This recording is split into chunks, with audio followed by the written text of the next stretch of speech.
The most abnormal thing is for a bunch of alcoholics to be around New Year's Eve and not getting loaded. And then I thought if we all did get loaded tonight, imagine the effect we would have on the city. You know? From a business point of view, we put a big dent in the alcohol trade tonight. Sales went down. And, I want to thank the committee and everyone who put this on. I think we should have a big warm applause for everybody.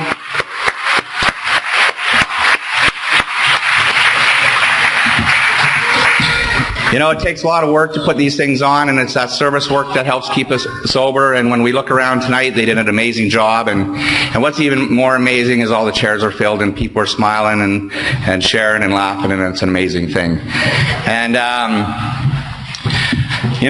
for me, I got called about a couple hours ago because our friend Autumn was supposed to be speaking. And Autumn unfortunately couldn't be here. She is sick with the cold, but I know she really wanted to be here. And I was talking to her the last couple of days, and then today when she was at the walk-in clinic and stuff, and right up to the last hour she wanted to be here. And so maybe just say some prayers and we'll get Autumn well and get her back into service and doing what she loves to do. And so then I got a call and they said, would you like to speak tonight? I go, actually, I was just going to go have a shower and I was going to come over, but, no pressure. I heard the place was sold out and it's in our hometown,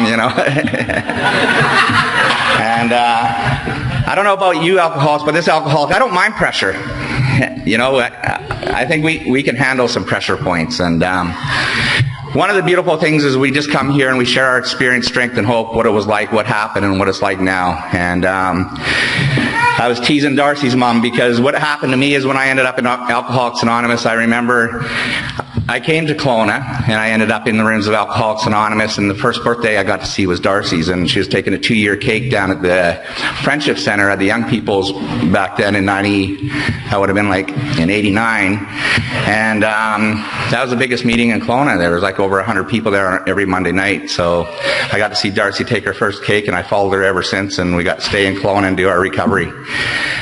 I grew up in a small town on Vancouver Island in Duncan, BC, and, we were pretty popular kids.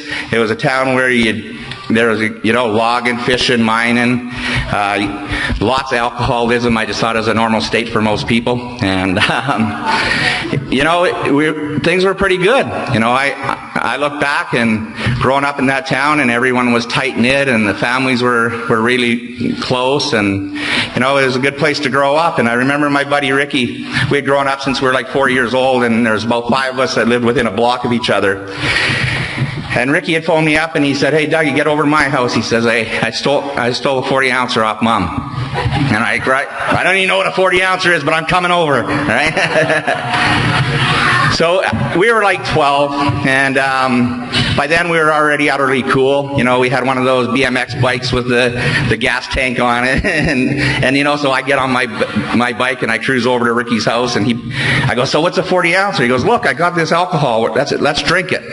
So we call a couple of other kids from the neighborhood, Roddy and Paul and David, and we start slamming this stuff and spitting it out and slamming it and almost puking and drinking some more of it.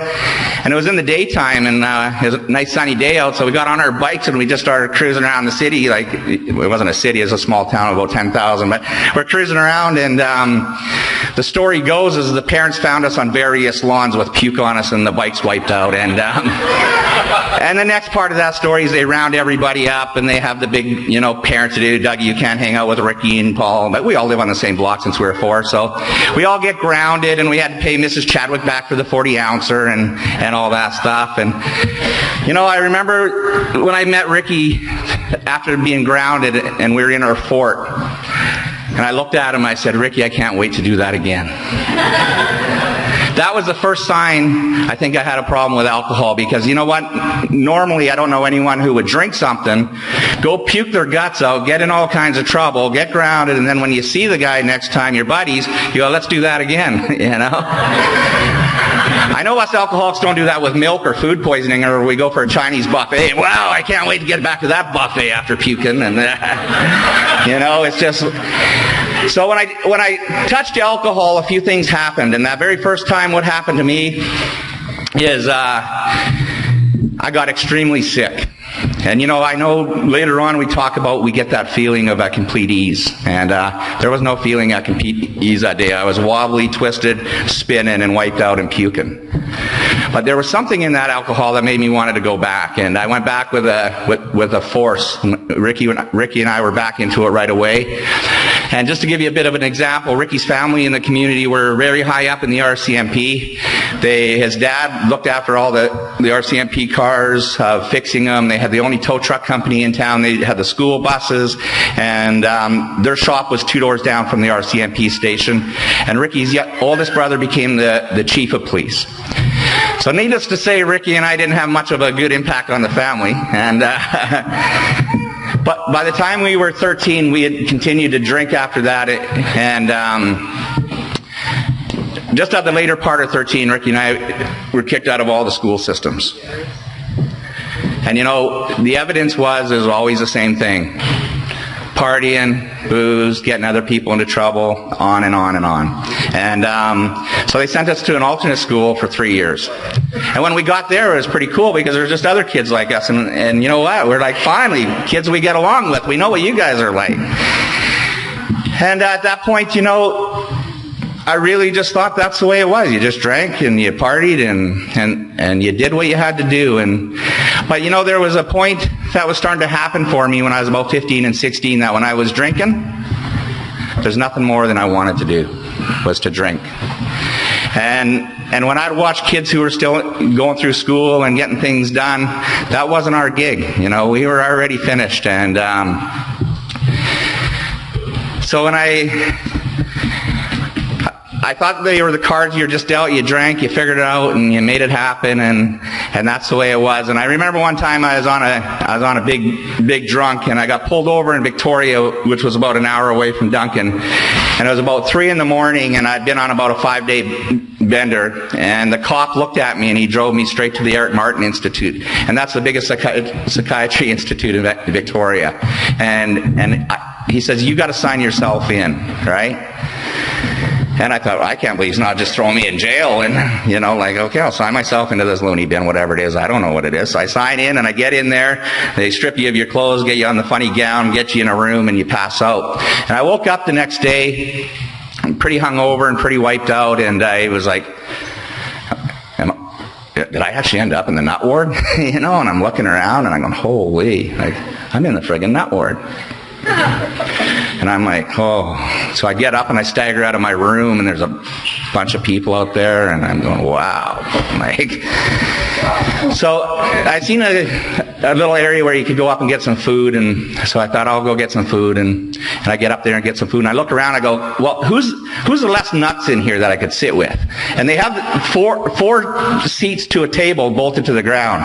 So I picked this group, and I sat there and started eating this rotten porridge or whatever it is, and this guy across the little table, he goes, oh, so you just came in the other day? I says, I think so. He goes, yeah, you did. And so I'm eating a bit, and I look over and I said, but don't worry, I'll be out of here right away. And he starts belly laughing, almost falls out of his chair. And I go, what's so fucking funny, dude? And he goes, I said that 6 months ago. I'm like, oh no, what's happened here? So needless to say, I got a hold of my buddy's family who are high up in the RCMP, and my mom and stuff, and they came up and got me out later that day. And they had to find out where my car was. So they had to phone the Victoria Police, and they said, oh, it was over there off Quadra Street, and fair enough. So they dropped me off at my car, and I'm sitting in the car warming it up, and I see a tailor-made smoke in the ashtray, and I'm like, right on, and I'm having this smoke, and all of a sudden this flashback comes to me, and oh shit, I think I pulled a robbery. I think I got money under my dash.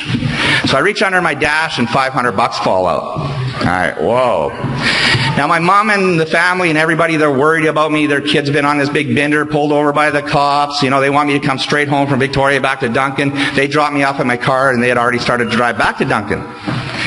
And I'm sitting here finishing this tailor-made smoke, going, I got $500. I ain't going home. So I head right back to start drinking and stuff. And the family just, they just couldn't believe it. Back then I didn't understand the heartache we put our loved ones through, but Now when I think about those days, I think what we put our loved ones through is just immense, right? And so that carried on for me for a lot of years. And I remember back in Duncan, we're a popular family, and one of the things that started to happen that really started to bug me is when I would look at the people that love me, I watched the light in their eyes go out. I don't want to hear any more bullshit, Mackenzie. Just don't come back around here. You know what? Keep your drinking and your drugging and just get out of here. And these were people that cared tremendously for me. I remember one mom, Mrs. Chadwick, Ricky's mom, she said, I don't ever want to see you on my property ever again. Stay the hell away from us. Just leave us, Mackenzie. Like, get lost. You guys, just forget it. And that poor woman, Ricky and I, we put her through a lot of hell with the RCMP, and we never ended up with a charge because their family would always enable and get us off, and maybe that wasn't always the right thing to do, but you know, I remember one time just before she told me never to come back around, the cops brought me and Ricky back home to their place, and she sat at her kitchen table just bawling, and she says, when are you guys ever going to grow the F up? And she was just shattered, right? And we proceeded to leave and carry on and get into trouble. And you know, that was a story for me all the way through. Those are just some of the stories. But when I was in Duncan and I started to see all the lights go out in the people's eyes that love me, I remember making an executive decision, and that was, you know what, I'm going to move. And the truth why I wanted to move is because I couldn't handle that look back anymore, and I didn't know how to change it, right? So I packed up and I moved to Victoria, and I spent there for a while, and periodically I'd run into people, and they weren't excited to see me. You know, they might have said hi because they had to or something. But so then I moved from Victoria over to Vancouver and got really engaged in a lot of trouble over there, and I was there for 4 years, and I was bottoming out heavy over there, and you know, I remember coming to the conclusion that I don't know what's going on with me. Under all and every condition, no matter what the evidence is, I get loaded. It doesn't matter what it is. And I thought, you know what, I'm probably going to die from this, because no one ever came back to my neighborhood and said, you know what, Doug, there's treatment, there's detoxes, there's anything. They just either went to jail, they walked around a little goofy, or, you know what, they just stayed loaded. So I was in Vancouver, and I remember I was making a shitload of money, and I was just going through life and being a menace to society, and I thought, you know what, I'm going to die from this illness. Whatever it is, drinking's going to kill me. And so I thought, you know what, I'm just going to have to figure out a way to mellow it out and stretch it out and try to make it work for as long as it's going to work, right? And my brother, who at 13 in my family, of the 4 kids, it was me and my brother who ended up alcoholic, and he had been sober for about 6 months up in Kelowna, and he had got a hold of me and said, Doug, come on up here, you know, and I said, okay, and I'd been up here once before, a few months prior, and I was running dope through the town, and that was the only time I was here, and I came in for a quick run and dropped some stuff off and got out of here, and so I ended up coming up here in July 1989, and it was a beautiful sunny day, and I got off the bus. It was 7 in the morning, and all I had was a backpack on my back, and it was empty. And he goes, Doug, what's in the backpack? And I said, nothing. And he goes, that scares the shit out of me. I go, why? He goes, well, you must want to fill it up with my shit and take off. Right? Good old brothers. He's always think I'm there for the take, and I probably would have been. I said, no, I just drank on the way up here, so I had 6 coolers in there, and I'm out now, right? So I go to his place 7:30 in the morning, and I sleep all day, and I wake up, and I'm fairly paranoid and pretty hungover, and I hear that he's leaving, and I go, hey, where are you going? And he goes, oh, I'm just going downtown. I go, yeah, well, I'm coming with you. He goes, yeah, the taxi's here, you better hurry up.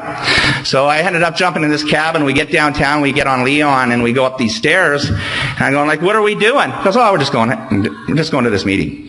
I go, what kind of meeting? He goes, oh, just come on. So I go up there, and there's some people mixing coffee, so I'm mixing this coffee, and it just so happens the dude that I came and seen a couple months ago was sitting there mixing a coffee beside me. And I'm like, hey, Rick, and he goes, me and those Ricks, right? Hey, Rick, what's going on? And he goes, Dougie? I go, yeah. He goes, holy shit, what are you doing here? I said, what's here? I didn't even know where I was. And he goes, you don't know where you are? I go, no. I go, that's my brother Al. Alan's your brother? And I go, yeah. He goes, Doug, this is a Narcotics Anonymous meeting. And I'm like, what's that? He goes, you'll see. And then I seen a lady there chairing the meeting, and I thought, she must be the teacher. You guys must be the students, and I guess we'll wing this and see what happens. And so I sat there that night, and I listened to what was being shared, and you know what? I don't know what happened, but it totally floored me. Something hit me, and I went, I traveled lots, I'd done lots, and I never ever heard anyone talk about being sober and recovery. I never heard about detoxes. I never heard about treatment. I did hear about 10 days and a couple day follow-ups one night on a late night TV show from Schick Shadle. And I said, if you've got what I have, it's going to take a lot more than 10 days and a couple day follow-ups to fix it. And so I sat in this room, and afterwards they go, oh, we go downtown Kelowna and we shoot some pool in the pub. I'm like, cool, I know about pubs. So we go down there, and as soon as we get in there, I order 3 rum and cokes and put it on the table. And I go put my name up on the board and my coin on the table. And he comes over, he goes, Dougie, what are you doing? I'm going to shoot some pool with you guys. He goes, no. What did you put on the table over there? So I ordered 3 rum and cokes. He goes, we're just at a meeting. Didn't you hear anything? But actually, I heard some good shit. And I said, that was a great meeting. I think you guys are onto something. Right? He goes, go get the drinks off the table and put it over there. Right? So I go get the drinks, and I drink them, and we play pool. And we're walking out that night, and I remember looking at the 2 guys, and I said, you know what? I'm going to wake up tomorrow, and I'm going to go to one of those meetings. He goes, well, tomorrow it's an AA meeting. I said, okay, well, I'm going to go to one of those meetings tomorrow. And he goes, really? You didn't hear shit. You're at a meeting, you leave, and you order drinks right away. Like, whatever. So in the morning, we wake up, and we go to a meeting, and it's a 12 o'clock meeting at the Kelowna Club. And again, I was just amazed that I had been suffering for a long time of alcoholism. I didn't know what alcoholism was, but I knew I was suffering for a long time, and life wasn't good. And all of a sudden, here was a bunch of people just laughing and joking and sharing recovery, speaking honestly, talking about what's going on, hugging and laughing after, going for coffees. And I thought, I'm in. And I was just like, wow. 1989, July 21st, the last time I had to take a drink after that first meeting that I went to. The first meeting of Alcoholics Anonymous, I never had to pick up another drink since then.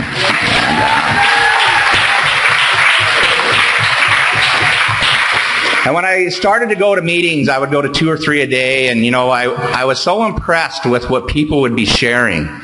Because I wouldn't ever say that in a million years what you guys were sharing. Like, I kept that stuff locked up. But you guys are just freely sharing like it was just normal conversation. And the other thing is there was some really neat stuff that was shared that I really liked in there. And there's a few guys I was starting to already hook in with it that I really started to like. And I was thinking, wow, this is pretty cool. People actually recover from this state of mind. I thought I was going to die that way. And so I'd go to meetings, and then I had almost 60 days in, and I went to treatment here in Kelowna, and I got 28 days in, and at that treatment center, what happened, I feel very fortunate, one, that the old-timers who were in Kelowna at that time, there was an abundance of them, and Kelowna's always had amazing recovery, and Kelowna has always had an amazing amount of old-timers that would tell you exactly how it is.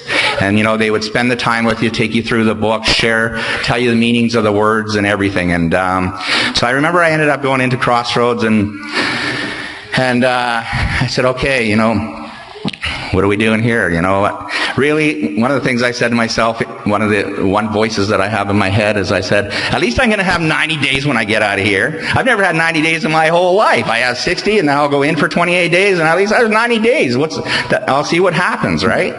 So I went in there, and we started doing groups and step work and all that stuff, and hooking up with the guys in there, and next thing, the steps started to work for me.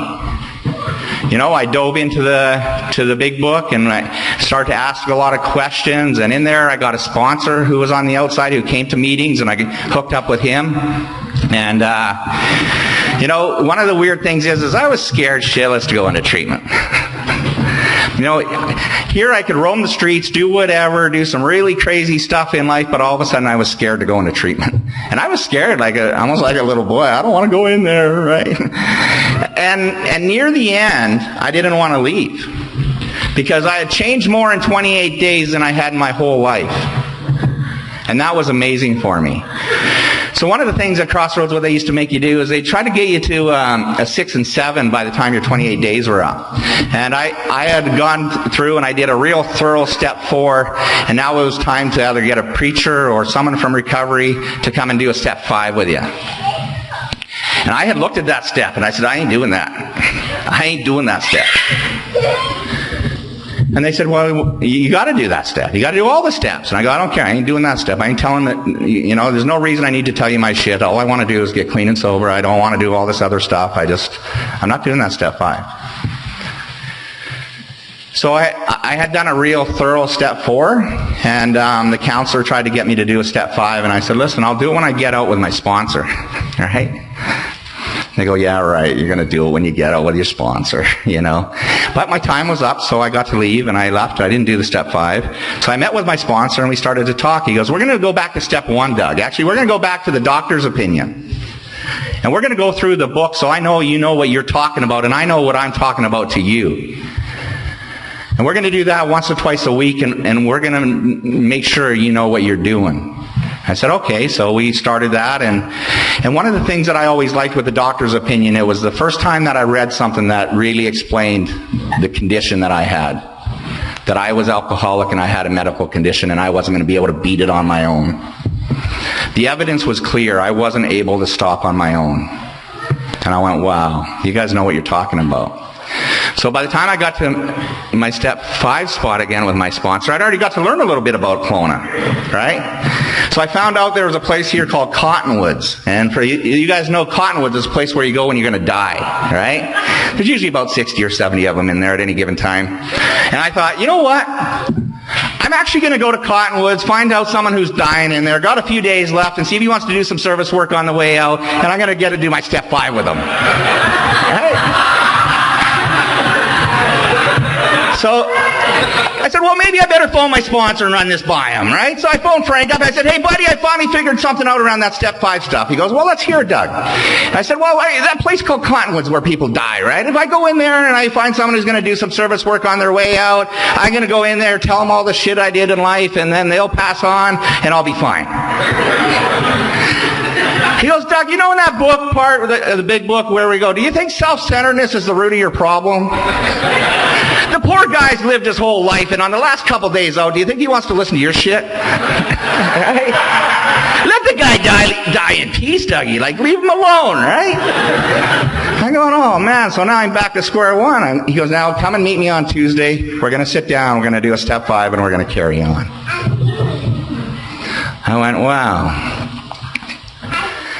So I said, you know what, Frank, I really don't want to do a step 5. And he goes, because you really don't have the first steps in place. Right? Why don't you get the first steps in place? Because then when you get to step 5, you'll want to do it. You'll understand it. So he backed me up again, and I remember one of the most neatest things happened to me in step 2. So I was walking down by Gyro Beach one morning, and all of a sudden this voice came on in my head, and it says, Dougie, do you think you could stay sober forever? And that freaked me out, and I shut it off, and I was just walking by myself, and I'm like, I wonder why that freaked me out so much, that question. And I said, Dougie, do you think you could actually stay sober forever? And I thought about it, and I said, you know what? If I do what you people have done, and I go to meetings, and I do these steps, and I do this stuff, and I get a sponsor, and I do what you guys, I've already watched a lot of you make it. And that morning when I was walking, I said, you know what? I can do this forever. And that was the first time in my life that I came to believe in a power greater than myself could restore me to sanity. I actually believed from watching you people, from going through treatment, from reading what I read, by talking to other people, that the truth was I could do this forever and I could recover.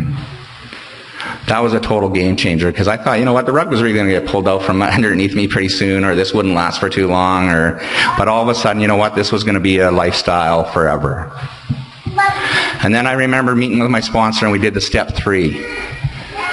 And that was the other problem I didn't like about you guys. I didn't believe in any God, and I really thought this God shit was just a diversion, right? And I just came here to quit drinking. I don't want to fall in no religious trap or any of this other crap. I just want to, you know what? I just want to quit drinking.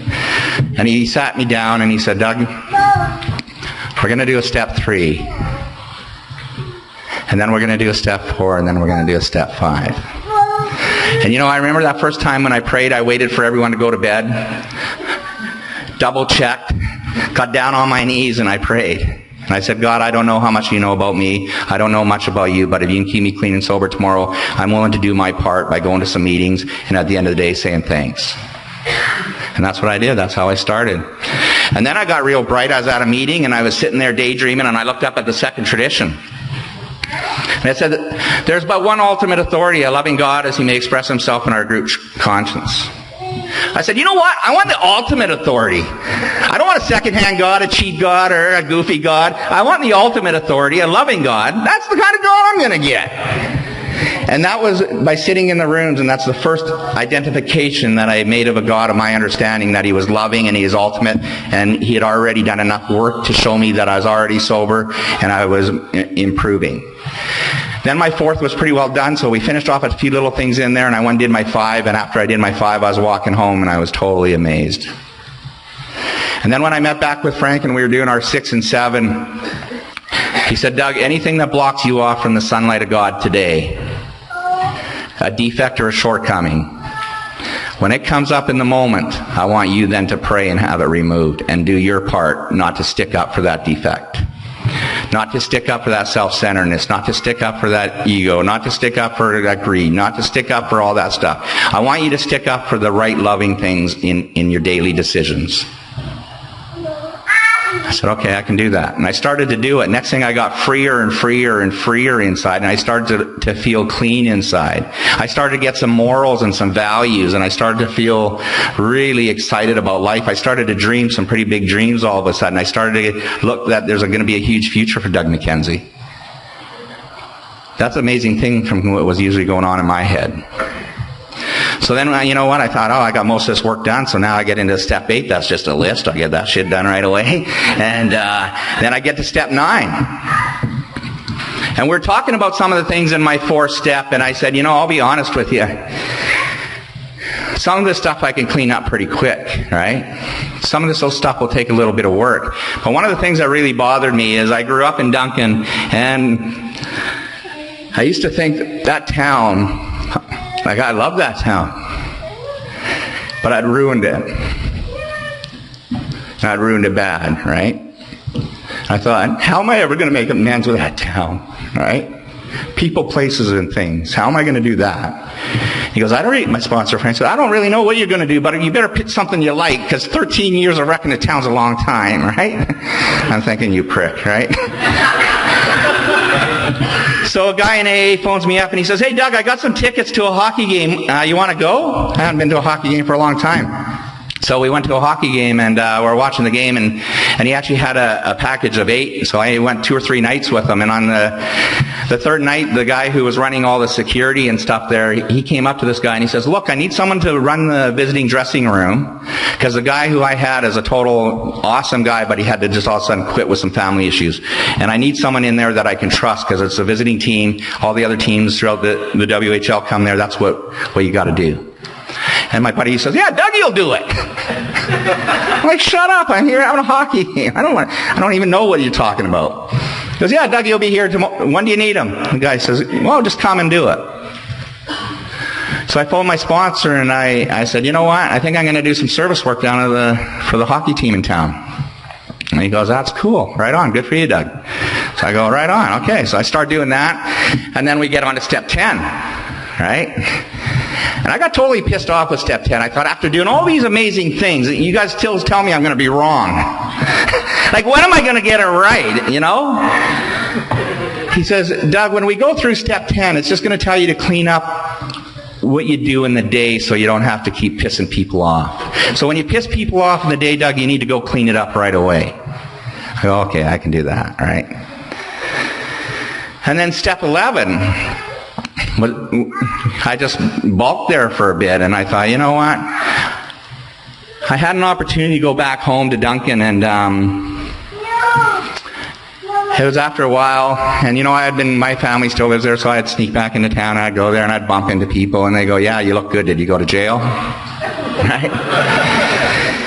And then, you know what, I started to see some people that I grew up with and pissed off and stuff like that. And I remember this one lady that I seen, and she seen me, and she went out of her way and said hi. And you know what, the lights in her eyes weren't completely out. It was almost like a flicker in there, right? I said, you talking to me? She goes, you know what, Dougie, I heard what you're doing up in Kelowna. I know you're working in the field of recovery. I know you're helping out lots of young people. I know you're doing a great thing. You know what? I'm very proud of you. And I went, wow. She said, anytime you're in town, Dougie, you can stop by. And then pretty soon, I was like, okay, so I went by her house because I knew the family really well, and they were welcoming, and they were excited to see me, and we talked about old times and bad times and good times, and I seen the lights starting to come back on. And it was Mrs. Chadwick's family. And she was looking at me, and I said, remember that day when you came home from the cops, one of those days, and you were in the kitchen screaming, when are you guys ever going to grow the F up? I can tell you, Miss Chadwick, that I grew up. She goes, yeah, I know that, Dougie. And then other people in the community, it was just like the ripple effect. You know what? Pretty soon the lights were going on in all their eyes, and people were going, Doug, next time you're in town, you know, let's go out and do stuff. And then it just getting better and better and better, and pretty soon, you know what? Anytime I go in that town after that, it was just warm welcomes with huge, huge, huge opportunities. And so this one day I get a phone call, and it's from Mrs. Chadwick, and she's bawling. And I'm like, holy, what's the matter, Miss Chadwick? She goes, Ricky's dying. I go, what's Ricky dying of? She goes, he's dying of the same thing you're dying of, Doug. I go, yeah.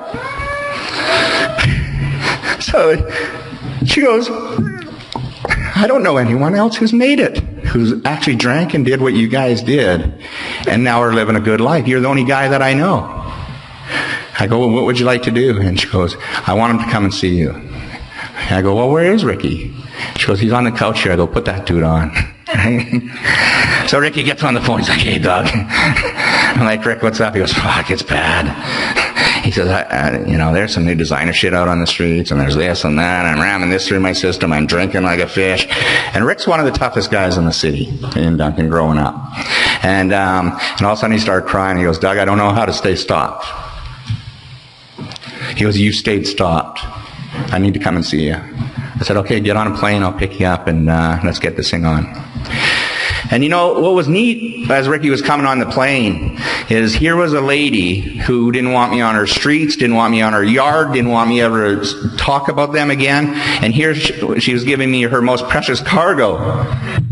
Going, Ricky's dying. Here. Those are the miracles of Alcoholics Anonymous by following some of those principles that we have, right? So Ricky gets up here, he stays clean for a year and sober for a year, going to meetings, helping out, and he ends up in a nasty breakup relationship and a divorce, and he loses his house and his new truck, and he snapped. He went back to our town and he said, screw it. I mean, this was a guy who had an opportunity to be a millionaire a couple times over, and now he's wandering the streets of Duncan, living out of garbage cans and scrapping for drug debts and doing what he has to do. And he didn't stay down there for a little while. He was down there for about 6 years. And every time I'd go back to Duncan, which was quite a bit, I'd always go down on the streets and I'd find Ricky. And I'd just terrorize the shit out of him. I'd go, hey, I said, how loaded are you today, Ricky? Like, what are you doing? Still knocking people out? And I would know the other guys on the streets through families or relatives that we know. And we'd always go for breakfast and do things, and he would still, you know what? I still loved him no matter what. And no matter if he was getting loaded, what he was doing, whenever I found him, he'd stop doing that. We would just go and we'd have some breakfast, we'd go talk, do whatever. And he had tried recovery in that little town quite a few times, and he didn't get it. And then he started to do a few stints in jail back and forth, and I thought, you know what, I don't know if Ricky will ever get it, right? So this one time I'm there, and I go down on the streets, and I find Ricky, and I said, listen, I'll pick you up in the morning, we'll go for breakfast, and we'll shoot the shit. And he goes, yeah, I'd like that. So I pick him up in the morning, and we're having breakfast, and he's a big eater, but he can't eat. I go, what's the matter, Ricky? And he says, I don't know, Doug, my stomach's bothering me. I said, oh, that's kind of weird, right? He goes, but I want to tell you something. He says, you know what? I'm 4 months clean and sober today, and I go to meetings all the time. And I thought, Ricky, you're the type of guy, if you make it, you're going to move mountains. You know, you got that personality. And so there we were, and we spent a few days together, and then I got home, and about 2.5, 3 weeks later, I get a phone call, and it's Ricky. He says, hey, Doug, remember I was telling you about that stomach? I said, yeah. He goes, I just got the reports back from the doctor. And, there you go, sweetie. Happy New Year. And he goes, I'm full of cancer. I go, what do you mean you're full of cancer? He goes, I'm full of cancer. And I go, Ricky, what do you want to, like, what? Is that it? He goes, that's it, Dougie. You know, maybe I was just supposed to get sober for a little while, so I'd be sober, and when I checked out, that's what I'm supposed to be doing. And I'm like, you know what? That's friggin' crazy. I said, Ricky, what do you want to do with whatever time you got left? And he goes, I just want to be around family and friends. And I said, you know what? Spring break's coming up. I'll get a babysitter for my kid, and how about I come down there and spend those 10 days with you? He goes, I'd like that. I said, you know what? We'll go where we were as kids, and we'll go do all that stuff together that we did. We'll look at all the trails and forts and houses. And so I got down there, and for those 10 days, we just went to meetings, and we went all the places we went when we were kids and doing all this stuff. And he was starting to think he was going to get better, and I thought he was too. And I mean, this guy has 40 lives, not 9 lives. And you know, I was home for about a month and a half after that visit, and talked to him previously on the phone a couple times. And his mom phoned me, and she said, Ricky died last night. And she said, Doug, what did you guys do during those 10 days? I said, you know what? It was so amazing. We got to travel and talk and look at all the places we had been, all the trouble we had been in, all the good times we had been in, the schools that we went to, the alternate school, the trails, the mountains, where we fished, where we hiked, where we did everything. She goes, he just loved that, man. And I remember Ricky was having that problem with God, and it was about the 6th day. And we were driving, he was driving, and all of a sudden he started bawling as he was driving. So he pulls over on the side of the road. He goes, you know, Dougie, I need to ask you a question, straight goods. I go, what's up, Rick? He goes, I know you're in recovery, you're making it, you believe in God, and you're doing well, and you're the guy that I trust with everything. He goes, you know all the shit we did, Dougie, do you honestly believe we've been forgiven? Do you honestly believe that a God would forgive us? I looked at him, I said, absolutely, I'm living proof. I'm a clean man today, and I get to walk wherever. I'm a free person to walk wherever I go. And he just started, he goes, you know what? I believe that. He says, I can see it, it's tangible, and you weren't like that before. He said, God forgives and God loves us. And I said, absolutely. And he goes, you know, Dougie, growing up, we were pretty popular with everybody, girls, business, party, everything. We were very well-liked people in the community. And he had destroyed a lot of that. And he said, you know, he says, I don't think very many people will want to come to my funeral, Dougie. He said, I really pissed a lot of people off in this town, right? And I hurt a lot of people. I said, yeah, but you know what? God forgives, and you're free to do what you want just for today. So we're cruising down the road, and now we're laughing and joking, and we're talking about things. And he says, you know, Doug, you always loved that singer dude. You know, that Tom Cochran dude, right? And he goes, I remember, you know, like, I hated when you played that shit. But, you know, I remember I was in your car one time, and we're cruising down the road, and you got Tom Cochran playing, and he says, a phrase is stuck in my mind forever, and it won't leave me. I go, oh yeah, what phrase is that? He goes, you know, there's a part in there in A Bird on a Wire that Tom Cochran sings. And then the song, it says, if I've been unkind, then I hope that you can just let it pass on by.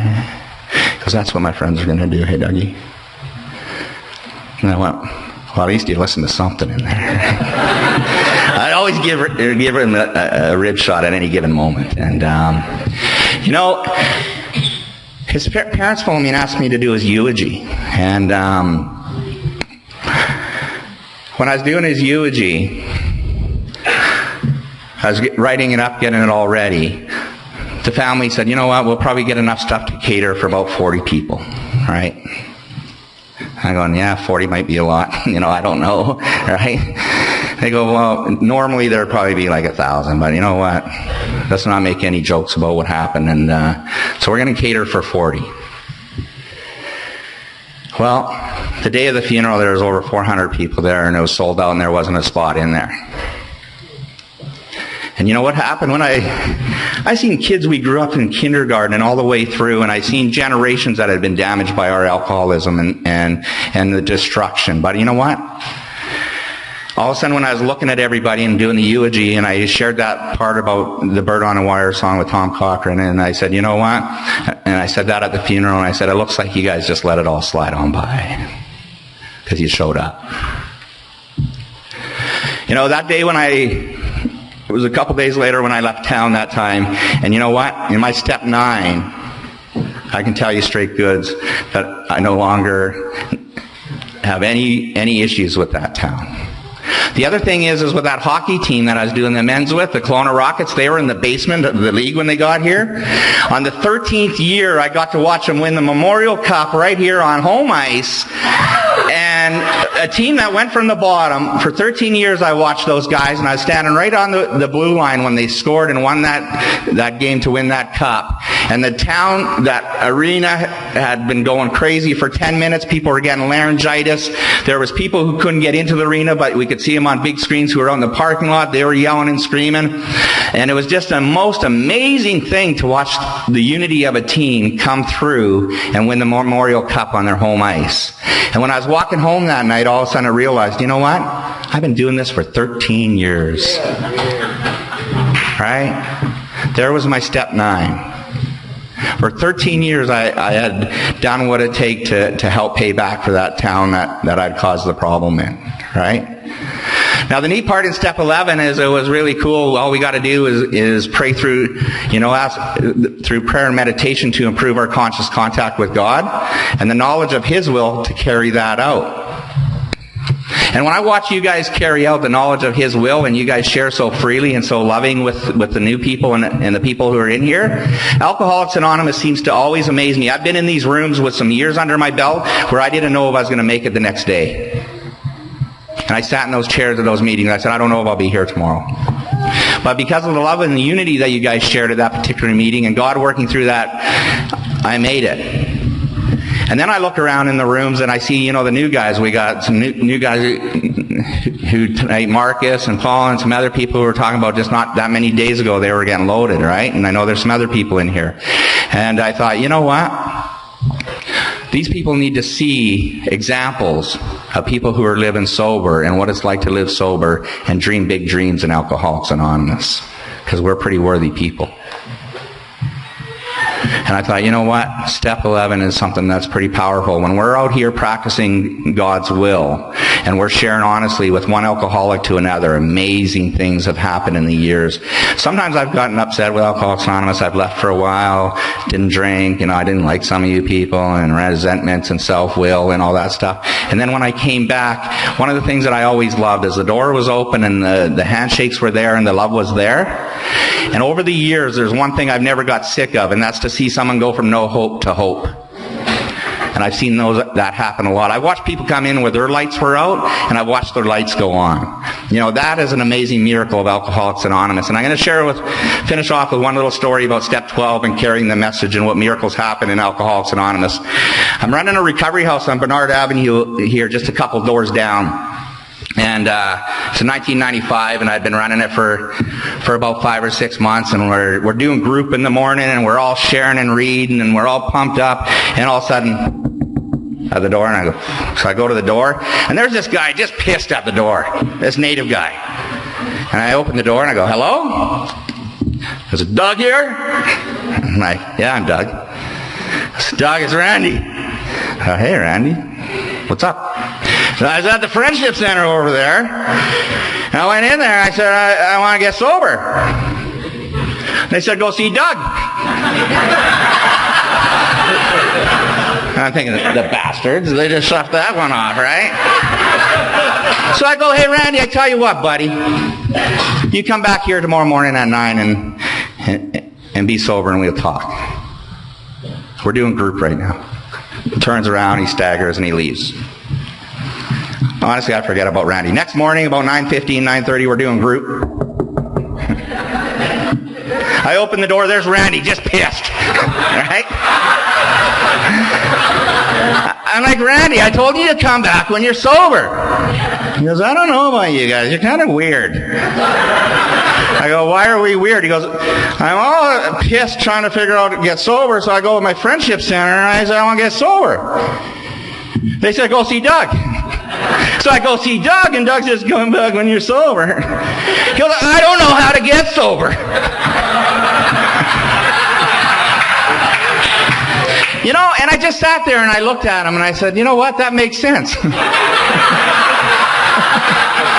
Here we are, we're a sober place, teaching people how to stay sober. You come to us to get sober. I said, come back when you're sober. He goes, I don't know how to get sober. Right? I go, Randy, come on in. We're going to get you upstairs. We're going to get you showered. We're going to get some food. We got some donated clothes. He's like, really? Yeah, get up here. So we get him upstairs, throw him in the shower. We get some donated clothes on him. We get some food in his belly. And I phone up to Kamloops Detox. And I said, hey, listen, I got this guy that just knocked on my door the last couple of days. Right pissed, told him the story. They laughed, said, bring him up.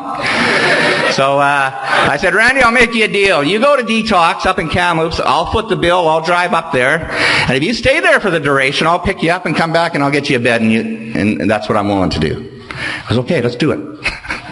So, okay, jump in the car. So off we go to Kamloops. I drop him off. Again, I kind of forget about him, get busy, right? On about the fourth day, I get a phone call, and it's Randy. He goes, oh, hi, Doug. It's Randy. I said, oh, hey, Randy, what's up? He goes, well, I'm just wondering if you're still coming to pick me up in a few days. I go, oh, you're still in there? He goes, yeah, why would I leave? Right? Yeah, why would you leave? You're trying to get sober, right? And he goes, yeah. So he says, you know, you're still going to come and get me, hey? I go, Randy, I'll be there. So I go pick the guy up, I bring him back, and I get him in a room. And, you know, Randy comes through town quite a bit off and on, and comes to the Clown Club and comes to meetings, and he's never drank ever again in his life. You know? So when we carry the message of Alcoholics Anonymous, just remember the new guy coming in the door may not know how to get sober. And they need to see people like us who are staying sober day in, day out, no matter what the shitstorm is, what's going on, how good it is, how boring it is, no matter what, that we don't pick up, and we're there for them. You know, because it's the unity in here that keeps us together, right? There's no normal reason on New Year's Eve down on Bernard and Richter we'd have this many alcoholics sober right now on New Year's Eve. It's totally abnormal, right?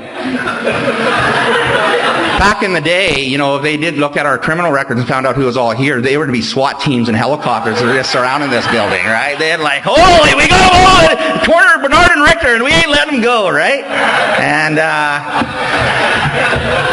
you know, I just want to close on some things. Like, I want to tell you, I've been extremely blessed in Alcoholics Anonymous and Kelowna, and recovery has sent me amazing gifts. And one of the things that I know for sure, no matter what, is I'm all in.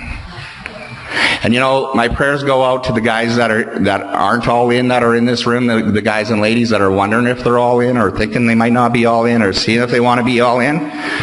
You know, I can tell you firsthand, not from the book and not from anything else, but from living it in the last 24 years, it's worth jumping all in. You know what? So I just want to close in saying, God bless you guys all. It's been an amazing night, and I want to thank the committee again and everybody who put everything on.